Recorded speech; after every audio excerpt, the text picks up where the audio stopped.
બેઠા છે, પગે લાગીને કહું તમારા બાળકોને મજબૂત બનાવજો, માખણ ઘી ખવડાવજો, ખાવડાવવા જેવું ખવડાવજો. હા, પણ એને મજબૂત, એને બે વાર્તાઓ હારી સંભળાવજો, નકર અટાણે કેવી ઘટનાઓ બને છે. હા, બે વાર્તાઓ, બે ગીત સંભળાવજો. અનુપમા ઓછી જોવાય તો કાંઈ વાંધો નહીં. ઈ જરાય દુખી નથી, એની ગાડી મુંબઈમાં જઈને જોવો તો ખબર પડે. એના ચશ્મા તમે વેસો તમારે 2 વર્ષ નીકળી જાય બેન. હા, હકીકત. અને તમે બિચારી અનુપમા, અરે ઓલો અનુપમો ઓફિસેથી આવ્યો, એને પાણી મેકઅપના ખર્ચા ઈ ઉપાડે છે. હકીકત વાત છે, એ તમને કહું છું. અને વધારે થાય તો માફ કરજો, પણ મારાથી રહેવાય નહીં. અમુક માવડીઓ મને માફ કરે, પણ મારાથી કહેવાય જશે કે સિરિયલનું નામ હોય પવિત્ર રિશ્તા, અને કોના રૂમમાંથી કોણ નીકળે એ નક્કી જ નથી, તોય હજારો એપિસોડો આવા જોવાઈશ. ભલા માણસ, ક્યાં વાતો કરવી ભલા માણસ. એ ધરતી નથી આ. હું તમને કહું વાત, મહારાણો પ્રતાપ હિન્દુ શાલિગ્રામ મેવાડમાં એક પથ્થરની માથે બેઠા હતા. શિયાળાનો સમય હતો, તડકો હતો. આ દેશની નારી શું છે એટલે માવડીઓને હું વધારે કહું છું. આપણે ત્યાં તો હજી પણ ખાનદાન બાપની દીકરી હોય, લગ્ન હોય, અને એ દીકરી લગ્ન થાય, હવજના જડબા ચીરી નાખે એવી દીકરી હોય, બજારે વહી જતી હોય, તાકાત નથી આંખમાં આંખ નાખીને કોઈ વાત કરી શકે એવી દીકરીઓ આપણે જોઈ છે ગામડાઓમાં. બરોબર, એવી દીકરી હોય, પણ લગ્ન થાય, ગોરદાદા કે કન્યા પધરાવો સાવધાન, અને દીકરી માંડવામાં આવે ને એટલે આમ હસ્તમેળાપ કરે ને તો દીકરીનું શરીર ધ્રુજતું હોય, આખું જોઈ લેજો. ખાનદાન બાપની દીકરીઓ કોઈ પણ કુળની, કોઈ પણ જગ્યાની હોય, પછી હેર હોય, ગામડું હોય, એ દીકરી ધ્રુજતી હોય શરીર. શું કામે ખબર? એટલું જ વિચારતી હોય કે આજથી સુધીમાં એક મારો બાપ અને એક મારા ભાઈ સિવાય કોઈ સ્પર્શ નથી કર્યો. એની ખાનદાની ધ્રુજાવે છે, એનો ચારિત્ર એને ધ્રુજાવે છે. ભલા પણ માફ કરજો, વધારે થાય તો હાથની આટીઓ નાખીને હાલ્યા જતા હોય, પછી કે ઈ કોણ હતું? ઈ તો મારો બોયફ્રેન્ડ હતો. હે, તને કાળોતરો કરડે, તને ક્યાં વાતું કરવી? ચારિત્રની તાકાત છે મારી માવડીઓ. તમે મેકઅપ કરો, એ કોઈ ખરાબ વસ્તુ નથી. તૈયાર થવું તો આપણે ત્યાં પહેલેથી જ છે. તમે તમારે કરો, એનો કોઈ વાંધો નહીં, ખર્ચા પ્રમાણે. ઘણા પહેલી તારીખ આવવામાં નડે છે મેકઅપ, લોટ પાણીના તો થઈ જાય છે, પણ ખેર એમાં કાંઈ વાંધો નહીં. તૈયાર થવું બેનું દીકરીઓ સારું, શક્તિનો અવતાર છે, એનો કોઈ મને વાંધો નથી. પણ એક કહી દઉં, મારા દેશની દીકરીનું ચારિત્ર ઉજળું હોય, એનું રૂપ ખીલે, એની પાસે બ્યુટી પાર્લર ઝાંખા પડે બધા. એ તમારે જ્યાં લખવું હોય ત્યાં લખી દે. હા, બાકી તો આવા બધા હોય ને પાસે માયક ઉપર આવીને પાછી બોલે, ભારત કા ઉદ્ધાર કરને વાલા હમ પેદા કરેંગે. ઘરનો ઉદ્ધાર કરતો ભારતનો ઉદ્ધાર જ છે. હવે ભલિયું વીણના ભલા કોઈ દી નાગડા નર નો નીપજે. મનહર મુખે માનુની અને ગુણિયલ હોય ગંભીર, એની કુખે નર નીપજે હોતો વંકડ મૂછા વીર. આ આપણું સાહિત્ય છે. એટલે સાંભળજો, મહારાણા પ્રતાપ મેવાડમાં પથ્થરની માથે બેઠા હતા. સવારમાં આખી રાત નીંદર નહીં આવેલી. બેઠા હતા, ખોળામાં તરવાર છે, બેઠા હતા આમ પથ્થરને ટેકે. બેઠા બેઠા નીંદર આવી ગઈ. આમ નીંદર આવી ગઈ, અને નીંદર આંખ બંધ થઈ, એક ઝોલું આવી ગયું. ઝોલામાં એક સપનું આવી ગયું. થોડી વારમાં સપનું આવી ગયું, તરત પાછી નીંદર ઉડી ગઈ. પણ સપનામાં મહારાણા પ્રતાપ એક હાથ મૂછ ઉપર દીધો, એક તરવારની મૂછ ઉપર દીધો, અને નીંદર ઉડી ગઈ. એટલે તરત આમ કરીને જોયું કે હું તો બેઠો બેઠો હોઈ ગયો તો. પછી ઊભા થઈ ગયા રાણા પ્રતાપ, હાલતા થઈ ગયા. હાલતા થયા ને એટલે એમના પત્ની અજબદે પવાર, મહારાણા પ્રતાપના પત્ની અજબદે પવાર, મામરક પવારની દીકરીઓ, એમણે, હવે તમે વિચાર કરો, એને વર્ષો કાઢી નાખ્યા. જે ચિત્તોડનો ગઢના કાંગરા આજ પણ તમને જોવો તો એમ થાય કે આ હા હા. તો એને નહીં થતું એક પિકનિકમાં જઈએ? મહારાણા નો કે આ બધું છોડો, પિકનિક કરી આવીએ, એવું નો કે. પણ નહીં, મારો શોહર, મારો ધરોહર તમે છો, તમારા માટે જીવવાય તૈયાર છું, મરવાય તૈયાર છું. નારી શક્તિ આ માવડીઓ બેઠા તો ભાગવત હાલે છે. તમે કોક દીક સત્યભામા અને દ્રૌપદીનો સંવાદ વાંચજો, ખાલી સંવાદ. ઘણા બેનું કે ને તમારા ભાઈ મને કાંઈ ખબર નહીં, મને મારામાં કઈ સમજતા જ નથી. એ ફરિયાદ તો બેનું ની હોય. અમુક ફરિયાદ બેનું ની એક વાત તો નીકળે, તમારા ભાઈ બુદ્ધિ નહીં, એટલે તો આ ધંધો કર્યો એને. પણ નારી શક્તિ છે સાહેબ. હા, તો હું ખાલી વાત કરું છું. હા, એવું કે હોય. અને એક બે વસ્તુ માણ્યુંની બેનુંની સમજાણી જ નહીં. એક માં પોતાના પિયરમાં વાતો કરે એટલી કલાકો સુધી શું કરતા હશે એ તમે કોઈ દી નક્કી જ ન કરી શકો. એને માં દીકરી જે વાતે ચડે પછી તો હરાઈ હરાન પરાઈ પરાઓ કઢીમાં કેટલી ચટણી નાખી એ વાતે કરે પાછી. પણ ખેર એ બાજુ નથી જવું, આપણે મૂળ વાત ઉપર આવી જાવ. મહારાણા પ્રતાપને સપનું આવ્યું, ઊભા થઈ ગયા, હાલતા થઈ ગયા, અને એના પત્ની જોઈ ગયા હતા. એટલે એને કીધું, રાણાજી હમણાં બેઠા બેઠા તમને નીંદર આવી ગઈ કે નહીં એવું લાગ્યું? કે હા મને ખબર નહીં આજે, પણ નીંદર આવી ગઈ, મીઠી તડકી હતી ને તો બેઠા બેઠા પથ્થરને ટેકે આમ જોલું મારી ગયું. તો એના પત્ની કે ખાલી જોલું મારી ગયા એટલું નહીં, નીંદર આવી એટલું નહીં, તમને કંઈક સપનું આવ્યું એવું લાગ્યું? કે હા, તમને કેમ ખબર પડી? કે બસ કે સપનું આવ્યું હોય જે હોય મારે પૂછવું નથી, પણ સપનું તમને હમણાં આવ્યું એ ઘટના હાચો હાચ હકીકતમાં બને ને તે દી એને જવા દેજો. સાંભળજો, સપનું તમને જે આવ્યું એ ઘટના હાસુકલી બને તે દી એને જવા દેજો. રાણાજી ઘુમરી ખાઈ ગયા. રાજપૂતાણીને ખબર કેમ પડી ગઈ મને હું સપનું આવ્યું? પણ પૂછ્યું નહીં કે કોક દી પૂછી લઈશ. એ વાત ઉપર 6 મહિના વયા ગયા. 6 મહિના પછી જે રાણા પ્રતાપને સપનું આવ્યું હતું એ ઘટના હાચુકલી બની ગઈ. ઘણીવાર હિતા નાડીમાં આપણી જીવ ઉયો છે ને નીંદર, ત્યારે સપનું આવે એ સાચું બને. એટલે એ ઘટના બની ગઈ. શું બન્યું? અને રાણા પ્રતાપને સપનું શું આવ્યું હતું કે મહારાણા પ્રતાપ ચેતક ઉપર સવાર થઈને નીકળે છે. અરાવલીની ગાળીઓમાં પોતે એકલા બાગડતા બાગડતા બાગડતા ઘોડો જાય છે. સામે અકબર બાદશાહ શિકાર કરવા નીકળેલો, એના સાથીદારો સાથે ભૂલો પડી ગયો અને શિકારી કૂતર્યા હારે અને સાથીદારો બધા બિસરી ગયા, નોખા પડી ગયા. અને એકલો અકબર બાદશાહ અરબસ્તાની ઘોડા માથે વયો આવે, બાગડતા બાગડતા બાગડતા બાગડતા કરતો. અને આ બાજુથી મહારાણા પ્રતાપનો ચેતક પાગા નાખતા રકાબ કવિ ધાગા ધાગા ભારી પાગા આગા જાવે નાહી ભાગા મૃગા નાખી ગાજ કને તોપરા ગણાગા તારી પાગા હાથ જાય તાતો બીજા રાગા પ્રભે નાજા હારા અબે રાજ રૂમા ધુમા ઠુમા ઠુમા રૂમા ધુમા ઠુમા ઠુમા ધમા ધમા ધમા ધમા. આવી રીતે ચેતક જાય છે મહારાણા પ્રતાપનો. એમાં બે હામાં મળ્યા. જો સપનું પેલા ઈ આવ્યું તો 6 મહિના પહેલા, અને હકીકત પાછું આ બન્યું. એટલે મહારાણા પ્રતાપને યાદ આવ્યું, આ હા હા એ એકલો અકબર, હું એકલો, હિસાબ ચૂકતે કરી દેવો છે આજ. આમ તરવારની મૂઠ ઉપર હાથ દેવા જાય ત્યાં યાદ આવ્યું, પત્નીએ કીધું તું કે આ ઘટના હકીકતમાં બને તે દી એને જવા દેજો. રાણા પ્રતાપે મૂઠ ઉપરથી હાથ લઈ લીધો તરવાર ઉપરથી. ત્યાં તો હામો ઓલો નજીક આવી ગયો અકબર. હવે મહારાણા પ્રતાપ ભીલના પોશાકમાં વધારે રહેતા, એટલે રાણા પ્રતાપને ન ઓળખી ગયો અકબર. અકબરને રાણા પ્રતાપ તો ઓળખી જ ગયા હતા.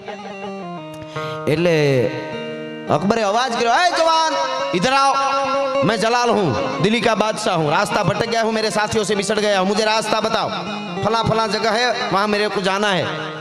એટલે એને કીધું કે આ ડુંગર ના ઝાડુ ના ફલાણી જગ્યાએ જાવું છે, મારા માણસો ન્યા છે ને હું નોખો પડી ગયો છું, મને રસ્તો બતાવ.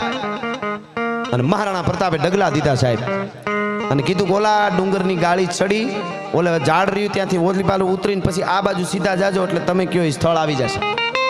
અકબર બાદશાહ વયો ગયો. સાંભળજો, હવે મહારાણા પ્રતાપ પાછા ત્યાં જ્યાં પડાવ પોતાનું ઘર જે કયો તમે પહાડમાં, રાણા પ્રતાપ ત્યાં આવ્યા. ત્યાં આવીને એના પત્નીને કીધું, રાજપૂતાણી 6 મહિના પહેલા મને જે સપનું આવ્યું હતું ને એ ઘટના આજ હકીકતમાં બની ગઈ. એ એકલો ને હું એકલો, અકબરે એકલો હતો, પણ મેં એને જવા દીધું તમે કીધું હતું ને એટલે. તો રાજપૂતાણીએ શું કીધું ખબર? સારું કર્યું, આટલું જ. હટાણે તો ધૂણવા માંડે, હું કહેતી હતી મને બધું હુજી જાય. હા હા હા, એને તો કાંઈ નહીં હો, ખાલી એટલું જ કીધું, સારું કર્યું. પછી મહારાણા પ્રતાપે પૂછ્યું, સાંભળજો, પૂછ્યું, આ સાહિત્ય થોડું મારું વજનદાર હશે, થોડું ખાવ ઓલું ફરસાણ જેવું ન હોય, પણ થોડુંક તમને આયુષ્ય કામ એટલા માટે. તો રાણા પ્રતાપે પૂછ્યું કે રાજપૂતાણી તમને કેમ ખબર પડી ગઈ મને આવું સપનું આવ્યું કે અકબર બાદશાહ પોતે હામો મળ્યો એવું તે દી તમને ખબર કેમ પડી ગઈ? હવે રાજપૂતાણી બોલ્યા, અર્ધાંગના કોને કહેવાય? સાંભળજો, અડધો અડધ ખાઈને અર્ધાંગના ન કહેવાય. તમે જલ્દી આવી જાઓ, મને ભૂખ બહુ લાગી, હું તમારા વગર જમું નહીં. પણ આ પાણીપુરી તો કોણે ખાધી? આ રગડો કોણીએ પીગો તો ઈ ખાવ એનો કાંઈ વાંધો નથી, તમે તમારે હદે તો ખાઓ. આંતરડાને બિચારાને થોડુંક દયા કરજો બધાય. પણ ખેર, અર્ધાંગના કોને કહેવાય એમ, અડધો અડધ ખાય એને નહીં. મહારાણા પ્રતાપે કીધું તમને કેમ ખબર પડી ગઈ કે મને સપનામાં અકબર બાદશાહ સામો આવ્યો છે? અને હવે રાજપૂતાણીએ કીધું, ત્યારે આપણું ખમીર જીવતું રહી. સાંભળજો કે રાણાજી તમે બેઠા બેઠા હોઈ ગયા હતા પથ્થરને ટેકે, અને મારી બરોબર તમારા મોઢા ઉપર નજર પડી, તો તમે આમ મરકી ગયા, સેજ હસી ગયા, એક હાથ મૂછ ઉપર દીધો, એક તરવારની મૂઠ ઉપર દીધો અને હસી ગયા ને, તો રાજપૂતાણી કે રાણાજી મને ખબર પડી ગઈ કે દિલ્હીનો બાદશાહ અકબર પોતે હામો આવે તો જ મારો રાણો મૂછ મરડે, બાકી માઈ કાંગલાની સામે કોઈ દી રાણો મૂછ નો મરડે. ભલા દિલ્હીનો બાદશાહ અકબર હામો હોય તો જ સપનામાં મારો રાણો મૂછ ઉપર હાથ નાખે, બાકી રાંજી પાંજીની હામો કોઈ દી રાણો મૂછ નો મરડે. એટલે મને ખબર પડી ગઈ કે સપનામાં ઈ જ આવ્યો હોય અને રાણાને સપનું આવે તો એ સાચું પડે ને પડે, અને તમે ત્યાં એકલો મારી નાખો તો કોકને એમ થાય કે દગો કરીને માર્યો હોય છે. એટલે મેં ના પાડી હતી કે હકીકતમાં બને તે દી એને જવા દેજો. આ આપણું લોક સાહિત્ય છે ભલા માણસ, આ આપણી વાર્તાઓ છે ને આ આપણી વાતો. શિવાજી ઔરંગઝેબની જેલ તોડી શિવાજીએ, અને જંગલોમાં જતા હતા ને કોઈ જંગલ વિસ્તારમાં કોઈ માડી, આદિવાસી માડી કોઈ, અને એના ઝૂંપડામાં ગયા શિવાજી. એટલે કીધું ખાવું છે મારે. એટલે વાહ વાહ, શિવાજીની વાત કરીને શિવાજીના હાલડાની ફરમાઈશ આવી, ખમા તમને. વાહ ભગતસિંહ, શિવાજી, બાપો બાપો, મજા આવે છે મારો બાપલીઓ, વારી જાઓ તમે આવી રીતે સમજો, તમને આમ થાક વયો જાય કેવા ઠેઠ સુધી. અને આપણું આ આપણી ધરોહર દુનિયાના ટોચના સાંભળજો, જેટલા વિચારકો ફરી ફરીને એકવાર કીધું એ પાછું કહી દઉં. એણે એક જ કીધું છે, કોઈ દેશને તમારે રાંકો બનાવી દેવો હોય તો એના યુવા ધનને, એનું સાહિત્ય ને એના ઇતિહાસ ભૂલાવી દો.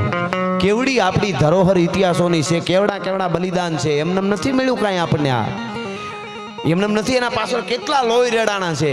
એટલે આ વાત કરું. શિવાજી ટૂંકમાં વાત કરું, એ કોઈ આદિવાસી માડી અને પોતે ખીચડી બનાવે હાંડલામાં, બાળકોને ખાવા દેવાની તૈયારી કરતા હતા. શિવાજી ત્યાં જઈને ઉભા રહ્યા, એટલે કે મારે ખાવું છે. હવે એ માડી ઓળખા નહોતા કે શિવાજી છે, કોક છે. અને શિવાજી ઉભા રહ્યા, ખીચડી ઉતરી એટલે ખાવા આપી શિવાજીને, હાર્યાના બાળકોને બેહાર્યા. એમાં કોઈ ઉતાવળું બાળક ખીચડીમાં, ગરમ ખીચડીમાં હાથ નાખી ગયું, રાડ થયું, મારો હાથ બળી ગયો. એટલે ઓલા ડોસીમાં ખીજાણા કે તું ઉતાવળું છો, બાળકને કે બહુ ઉતાવળો, શિવાજીની જેમ, ખબર વગરનો, શિવાજીની જેમ જ તારું છે, તું હેરાન થવાનો. એને ખબર નહોતી ડોહીમાં કે આ શિવાજી છે. શિવાજી ઊભા થઈ ગયા, એને એમ કે માડી શિવાજીનું કેમ મને ઓળખાતો નહીં હોય ને, પણ લાગ્યું નહીં કે ઓળખ્યા હોય એવું, ઓળખ્યા નહોતા. પછી શિવાજીએ પૂછ્યું, માડી આ તમારો દીકરો ખીચડીમાં હાથ નાખી દે, ખીચડીમાં એનો હાથ બળી જાય, દાજી જાય, એમાં શિવાજીનો શું વાંક એમ? તો કે શિવાજીએ ખબર વગરનો ઉતાવળો, ગરમ ગરમમાં પડે છે વચ્ચે, ઠરતું ખાવાનું હોય, અને બાળકે એવો ખીચડી વચ્ચે હાથ નાખ્યો, ઠરતું ખાવાનું હોય બેટા. અને શિવાજીએ પ્રતિજ્ઞા કરી કે માં સાંભળી લ્યો, હું જ શિવાજી છું. હવે મને ખબર પડી ગઈ, ગોરીલા યુદ્ધ કરી અને ઔરંગઝેબની ઊંઘ હરામ ન કરી દઉં તો જીજીબાઈનો જાયો નહીં. આ મારી પ્રતિજ્ઞા છે. આ હા એ વાત છે. અને એ માવડિયું રસ્તો બતાવે તો કોઈ માં બતાવે, કોઈ બેન દીકરી જન્મ માં આપે. પ્રતાપ શિવાજી, કોઈ પણ વલ્લભભાઈ પટેલ હોય, કોઈ મહાપુરુષને જન્મ તો કોઈક માં આપે છે ને. જેને ભલિયું વીણના ભલા કોઈ દી નાગડા નર નો નીપજે. માં હોય ને સાહેબ, ગુજરાતીમાં મારા દાદાએ, તમારા દાદાએ, મારા નાનાએ, તમારા નાનાએ, મારી નાનીએ, તમારી નાનીએ વાતો કરી છે, એમાંથી આપણે બહાર નીકળી જાય પછી શું થાય બીજું નથી. 12 વર્ષની, મને તો આ સાહિત્યમાં હું ગૌરવથી કહું છું કે આપણી લોક ધરોહરને જેણે હાચવી છે ને, ત્યાં ડિપ્રેશનમાં ન હોય ને મરે. 12 વર્ષના દીકરા દીકરી આમ તમે જુઓ તો ખરા, સુસાઇડ કરી જાય, બોલો, આપઘાત કરી જાય. આમાં જીવવા જેવું નથી. અરર, તો શું તમે આવ્યા અહીંયા? હું તો કહું ધબા નાખજો, આવી ભલામણ જાહેરમાં ન કરાય અટાણે, પણ અહીંયા વાંધો ન આવે. ભારતમાં, અમેરિકામાં બાપે દીકરાને માર્યો હોય પોલીસને બોલાવી લી દીકરો. ઘણા તો આપણા ગુજરાતીઓ એવા છે કે ન્યા છોકરા હાખું કયું ન કરતા હોય, ન્યા મારે જ પોલીસ કેસ થાય. એટલે પછી ગુજરાતમાં આટો મારવા લઈ આવે વેકેશનમાં, અને અહીંયા પ્લેનમાંથી ઉતરીને એરપોર્ટમાંથી બહાર નીકળીને પછી વાડીએ લઈ જઈને પ્રોગ્રામ કરે,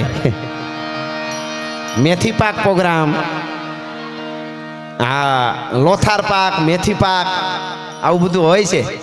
પણ હું તમને એ કહું છું કે આપણા બાપાએ, અને જેના બાપાએ ઊભા મોરની દીધી હોય, કોઈ દી કોઈની માર ખાઈને નહીં આવે. આ જાહેરમાં કહું છું અહીંયાથી ભલા માણસ. બાકી નકરું પંપાડી માલ્યું દેખુલ્યું માર ખાઈને આવી છે ડોહો. એને લીમડે ચડાવો, ત્યાંથી પડવાનું કયો. આપણી ધરોહર કઈ છે સાહેબ? તમે વિચારો, બધું વયું ગયું આપણું. હું તો આ અફસોસ વ્યક્ત કરું છું, આપણો આનંદ વયો ગયો. તમે જો અહીંયા તમે પેલી વેલી સાયકલ લીધી છે કે હારા બૂટની જોડ આવતી કે હારા કપડાની જે મજા આવતી હવે આવે છે? ભલે ને તમે ગમે એટલા કમાઓ, કોકના લગ્નમાં જવાનું હોય તો મહિના દી પહેલા થાય તો દી ગણે આટલા દી રહ્યા, હવે આટલા રહ્યા, 8 દી પછી તો 8 દી પછી આટલા વાગે આપણે આ કરતા આવીશું. અટાણે લગ્નમાં પૂગી જાય તો આ ગબી જેવા મોઢા ક્યાં ગરજણી છે, જરાક મોઢું દેખાડ લો. હવે તારું મોઢું ઘરે પેલા જોઈ લે, આભલામાં ફોગિયા મોઢા કરી નીકળી જાય. હા, મને અંતરથી મોજબો આવ્યા કરે છે ને વાલી વનરાયું હિસકો ઝુલાવ્યા કરે છે. એ આવકારો, એ મજા ને બેહજો એની પાસે. સંપત્તિ વાળા પાસે નો બેહવું નહીં, સારી વાત છે. એ આગળ કેમ આવ્યા એ શીખવા મળે એવું. પણ એની અંદરની સંપત્તિ જોજો પાછી.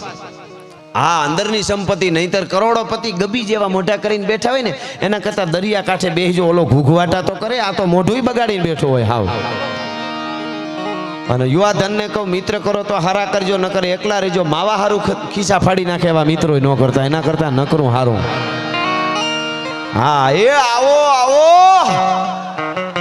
એમ બોલે ને હાથમાંથી ઠામ પડી જાય. ખીલીને ખુખારા દિયા પરસું મેં પતરી સજણ તું ઘણા જોગ પણ સાંજી સંપત હતરી. આપણા ગીતો એવા નબળું સાંભળતાય નહીં. આપણે ત્યાં કેવું, જો બોલિવૂડની ટીકા નથી, સારા પિક્ચર બનાવે એને વંદન છે, બરાબર. પણ અમુક એવા ગીતો આવે, મેરે અંગને મેં તુમ્હારા ક્યાં કામ થા, ટકો કરાવવા આવ્યા. વિચારો ક્યાં કામ થાય, વિચારો. આપણે કોણ ઘરે જઈને એમ કહીએ તો કોક હું લેવા આવ્યા. મોત થઈ જાય ને, ધરતી માગ આપે તો હમાઈ જવાનું મન થઈ જાય.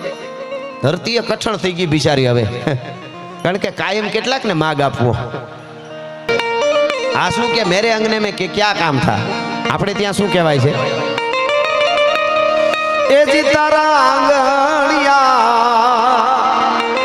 ભગત બાપુ એ પૂછીને જે કોઈ આવે રે આવકારો મીઠો આપજે રેજી. આહા, પછી શું કીધું કે કાગીને પાણી પાજે અન ભેગો બેસી ખાજે રે. ભેળો બેહીને ખવરાવે ને ગરદણી પોતે પીરી હે ને તો બે લાભ થાય. એક તો સામેવાળાને મજા આવે ને ખોટું બગડે નહીં. માણસો તો નો જોતો તો દબદઈ નાખી દે, પણ તળિયું તો જો હીરાનું જરાક હજી બીજા બાકી છે. પણ ભેળો બેહી ખાજે. અને પછી શું કીધું, એ જીને જાપા રે એ હુતી તું બોલાવાને જાજે રે આવકારો મીઠો. જાપા સુધી વળાવા જઈએ. આ આપણી પરંપરા હતી મિત્રો. મહેમાન આવતા હતા, વડીલોને પૂછજો, 8 દી રોકાતા અને જાવા ટાણે બધું ભરીને ગામના પાદરોથી મૂકવા જાય ને હામાં આંસુ આવી જાય, આંખમાં આંસુ આવી જાય. મહેમાન વયો જતો ને આંસુ આવી જતા હતા. એ જ ધરતીમાં હું તમે અટાણે સમસાણે ઘણા બાળવા ગયા હોય તો ન્યાય કહેતા હોય, જટ બળે તો સારું, અરે તારી ભલી થાય તારી. હા, એમાં એને ન્યાય કે ગાંઠિયા મગાવર ભૂખ લાગી છે. અમે ગીરમાં રહેતા, મારું લીલા પાણી નેસ છે એકદમ. કનકાઈ બાણે જ કોઈ ગયા હોય એને ખબર હોય, હાવજની ધરતી, હાવજા ડાણ છે, હાગજ્યા હા ભળે ભળે વેરી તણા ગાઢ પોછા. તો અમારે નેહડામાં એવું બનતું કે નેહડામાં જ નહીં પણ નેહડામાં કોઈ રહેતો હોય, નેહડાનું કોઈ હોય માણસ, કોઈ ઘર હોય, એના હગાવાલામાં કોઈ ગુજરી ગયું હોય સામે એના મામા કે કોઈક એ રીતે, તો એ 8 દી રેડિયો ન વગાડતા, બીજું કાંઈ ન હોય, રેડિયા હતા. કહેવાનો અર્થ સંવેદના છે. માણસની સંવેદના મરી ગઈ પછી કાંઈ નથી. અને અત્યારે તો શું કાંઈ ખબર નહીં કેવું આપણે આઘા વયા ગયા છે. ન બનવાની ઘટનાઓ બને છે. ત્યારે લોક સાહિત્યકાર તરીકે એટલું જ કહેવું છે. આવો દાદા, આવો ભૂદેવ, વધારો વધારો, આવો આવો મામા આવો. એટલે મારે દુહાસનથી શરૂઆત કરવી છે. પણ મહેમાનોને માન દલ ભરીને દીધા નહીં, કામ પાથર છે પ્રાણ હાચું હરઠિયો ભણે. મહેમાનોને માનવી ખવરાવીને ખાય, ભેદું કવિ મેકરણ ભણે. મારો ઠાકર રાજી થાય, મિત્ર નહીં કોઈ મલકમાં, અને વિશ્વ બધાથી વેર. એકલો પોતે આથડે એનું જીવન ખારું ઝેર. એકલો પોતે આથડે એનું જીવન ખારું ઝેર. અને ગમે તે વસો ગામડે ને સાહિત્ય વસો શેર, પણ દોલત વગરનું દુનિયામાં જીવન ખારું ઝેર. કમાઈ લેજો. પણ એક દુઓ મજા આવે એવો છે, ખેતર વાડી અને ખોરડા હોય મહાપ્રભુની મેર, પણ કજિયાળી મળે કામની તો એનું જીવન ખારું ઝેર. એનું જીવન ખારું ઝેર. એટલે એક દાખલો આપીને મારે, મેં ધ્રુબકાની વાત તમને કરી ને, ધ્રુબકો મારીને સાંભળશો. અને અમે ધ્રુબકો મારીને, એટલે એક નાનકડી વાત મને ગમે છે. એક સાધુ એક સંતની પાસે એક શેઠ આવ્યા. આવીને કીધું કે બાપુ મહારાજ અમે સંસારીઓ સહી અમારે થોડી વાર ભગવાન આમ ધ્યાનમાં બેસવું હોય કે સત્સંગમાં બેસવું હોય તો મન સ્થિર નથી થતું, મને કંઈક સત્સંગની વાત સમજાવો. એટલે સાધુએ સત્સંગની વાત માંડી. 1 minute 2 minute 5 minute 7 minute 5-7 minute થઈ એટલે ઓલો શેઠ ઊભો થઈને આગો વયો ગયો, ફોનમાં વાત કરવા માંડ્યો. આ તે પછી કાંઈ નહીં. બીજે દિવસે આવ્યો. બીજે દિવસે આવીને પાછો શેઠ બેઠો કે સત્સંગ સંભળાવો. તો બાપુએ બીજે દી વાત કરી. 5-7 મિનિટમાં ઊભો થઈને શેઠ વયો ગયો. ત્રીજે દી આવ્યો. 2-5 દી આવું આવ્યું એટલે સાધુને એમ થયું કે આવીને ક્યાંક સત્સંગ સંભળાવો.